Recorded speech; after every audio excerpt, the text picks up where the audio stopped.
See, when a man has no one but God, he walks into a realm where earthly attachments lose their grip and eternity becomes real. This is not just loneliness, this is sacred ground. It is the place where the soul discovers its true dependence, not on the approval of others, not on material stability, not on fleeting comforts, but on the presence of the living God.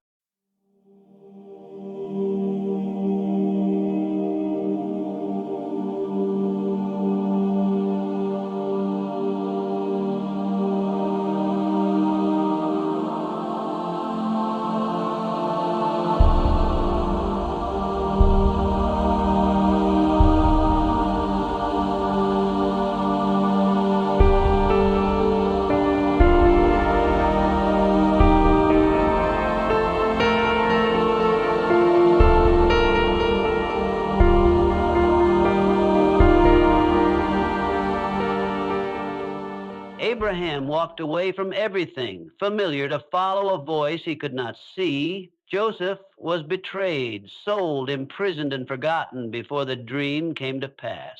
Elijah stood alone against kings and prophets of false gods. They all walked through the fire of solitude, but not a single one walked alone. And neither will you. You are not abandoned. You are being refined. You are not forgotten. You are being prepared. God is doing a work in you that no man can see yet. That's why you must not give up.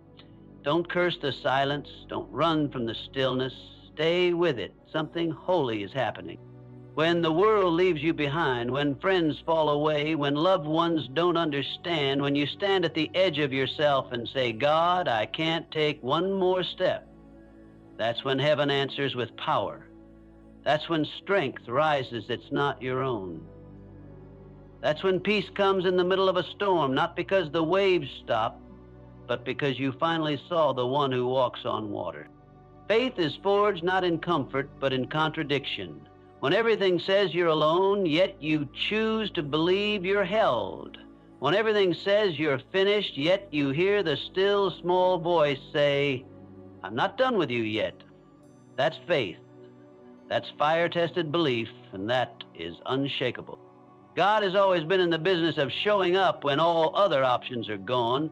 He doesn't need favorable conditions. He doesn't require a crowd. He doesn't wait for perfect timing by human standards. He steps into the prison cell, into the lion's den, into the fiery furnace, not after the crisis, but right in the middle of it. And he does it again and again for those who call on his name. You may be feeling overlooked today. Maybe no one sees your pain. Maybe they see your strength, but not your struggle. They see the smile, but not the sleepless nights. And maybe, just maybe, you've started to believe the lie that you have to carry this all on your own. But I came to tell you, you don't.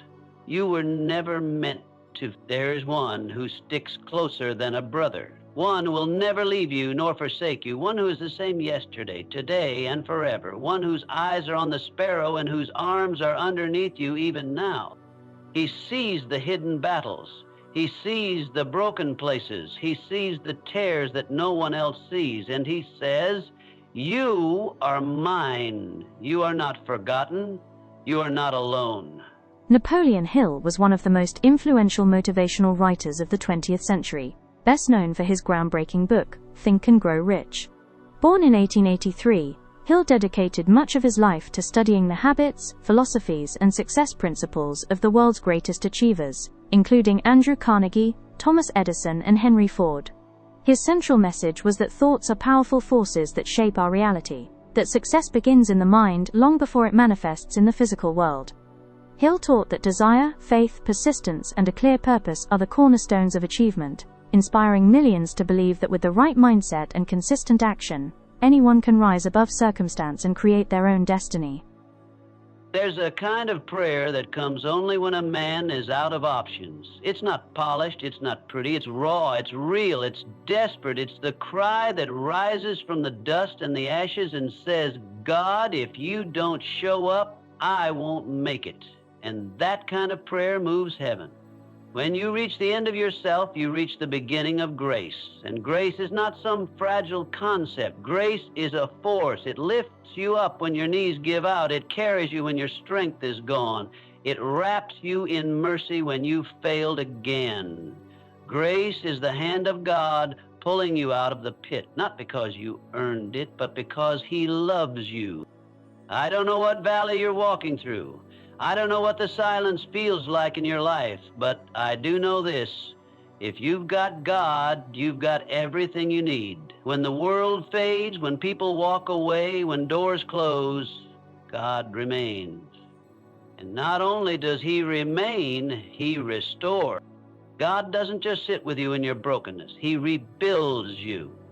He doesn't just comfort you in your sorrow. He gives you beauty for ashes. He gives you strength for your weakness. He turns mourning into dancing. He turns weeping into joy. There is a future for you. There is hope beyond the pain. There is life after the loss.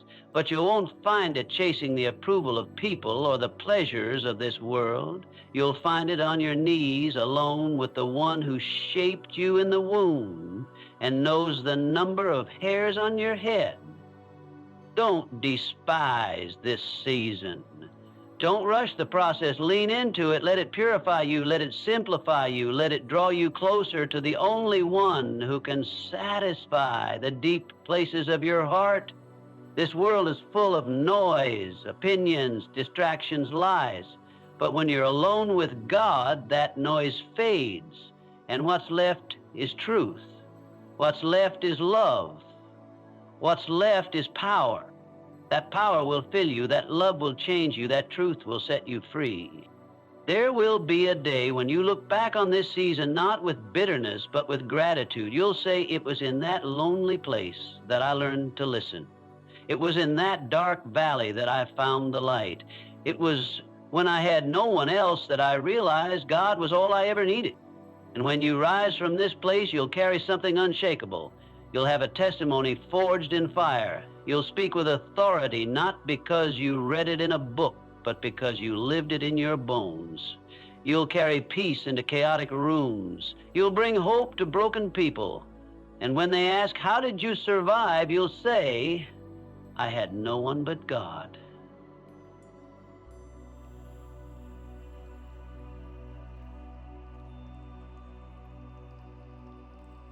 Napoleon Hill firmly believed that faith in God was the foundation of all true success. He often emphasized that material wealth alone was meaningless without a spiritual connection to a higher power. Hill saw God as the infinite intelligence that governs the universe, a divine source of wisdom, creativity, and inspiration that every person can tap into through prayer, meditation, and belief.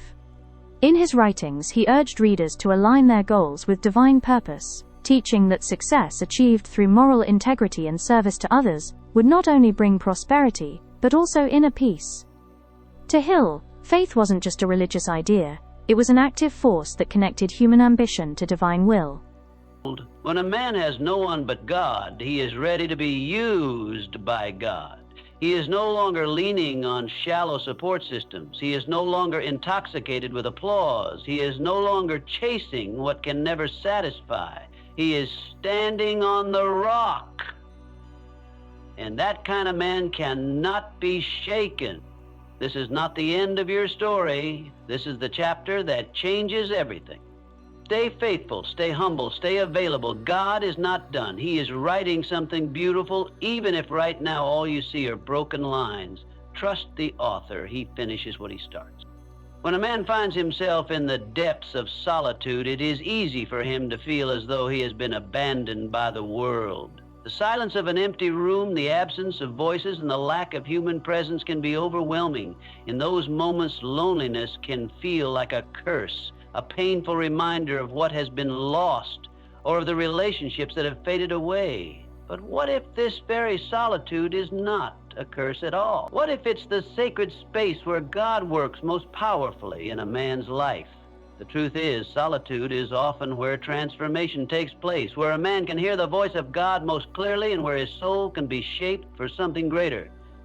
It is in the quiet, in the moments of being alone, that a man can strip away the distractions of the world. The hustle and bustle of life often drown out the still, small voice of God. In the noise of daily living, we are bombarded with opinions, expectations, and endless demands.